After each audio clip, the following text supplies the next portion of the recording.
യമനിൽ വധശിക്ഷയ്ക്ക് വിധിക്കപ്പെട്ട നിമിഷപ്രിയയുടെ മോചനത്തിൽ നയതന്ത്ര മധ്യസ്ഥ സംഘത്തെ നിയോഗിക്കണമെന്ന ആവശ്യം കേന്ദ്ര സർക്കാരിനോട് ഉന്നയിക്കാൻ അനുമതി നൽകി സുപ്രീംകോടതി. നിമിഷപ്രിയ ആക്ഷൻ കൗൺസിലിലാണ് സുപ്രീംകോടതി അനുമതി നൽകിയത്. ഷപ്ന ചേരുന്നു ലീഗൽ ഡെസ്കിൽ നിന്ന്. ഷപ്ന, ഈ വിഷയത്തിൽ സുപ്രീംകോടതി ഇടപെടുകയാണ്. എന്തൊക്കെ കാര്യങ്ങൾ കോടതി ഇപ്പോൾ വ്യക്തമാക്കിയിട്ടുണ്ട്? ലക്ഷ്മി, ആക്ഷൻ കൗൺസിൽ കോടതിയിൽ ആവശ്യപ്പെട്ടത് ഒരു മധ്യസ്ഥ ചർച്ചയ്ക്ക് വേണ്ടി, ഒരു നയതന്ത്ര മധ്യസ്ഥ ചർച്ചയ്ക്കായി കേന്ദ്ര സർക്കാർ ഇതിൽ ഇടപെടണം എന്നൊരാവശ്യമാണ്. ഈ ആവശ്യത്തോട് കോടതി അനുകൂലമായ സമീപനമാണ് സ്വീകരിച്ചത്. കേന്ദ്ര സർക്കാർ ഈ ആവശ്യം പരിഗണിക്കണം എന്ന് ഇന്നിപ്പോൾ സുപ്രീം കോടതി വ്യക്തമാക്കി കഴിഞ്ഞു. അതോടൊപ്പം തന്നെ വധശിക്ഷ നീട്ടിവെച്ചോ എന്ന് കോടതി ചോദിച്ചു. നീട്ടിവെച്ചു എന്ന് ആക്ഷൻ കൗൺസിൽ കോടതിയെ അറിയിച്ചിട്ടുണ്ട്.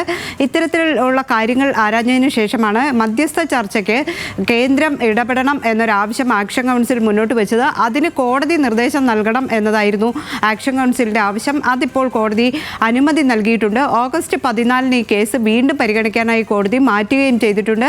നിമിഷപ്രിയയുടെ വധശിക്ഷ കഴിഞ്ഞ 16-ാം തീയതി ആയിരുന്നു നിശ്ചയിച്ചിരുന്നത്. പിന്നീടുള്ള ഇടപെടലിനെ തുടർന്നാണ് ഇപ്പോൾ വധശിക്ഷ നീട്ടിവെച്ചിട്ടുള്ളത്. ഈ ഒരു സാഹചര്യത്തിൽ കേന്ദ്ര സർക്കാർ ഒരു മധ്യസ്ഥ 6-അംഗ സംഘത്തെ നിയമിക്കണം എന്നൊരാവശ്യമാണ് ആക്ഷൻ കൗൺസിൽ മുന്നോട്ട് വെക്കുന്നത്.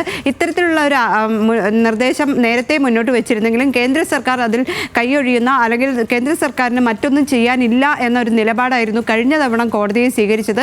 ഇന്നിപ്പോൾ ഏതായാലും ഈ ആക്ഷൻ കൗൺസിലിൻ്റെ നിർദ്ദേശത്തോട് അനുകൂലമായൊരു സമീപനം കോടതി കാണിച്ചിട്ടുണ്ട്. കേന്ദ്ര സർക്കാർ ഈ വിഷയത്തിൽ ഇടപെടണം എന്നാണ് ഇപ്പോൾ സുപ്രീം കോടതി വ്യക്തമാക്കിയിട്ടുള്ളത്.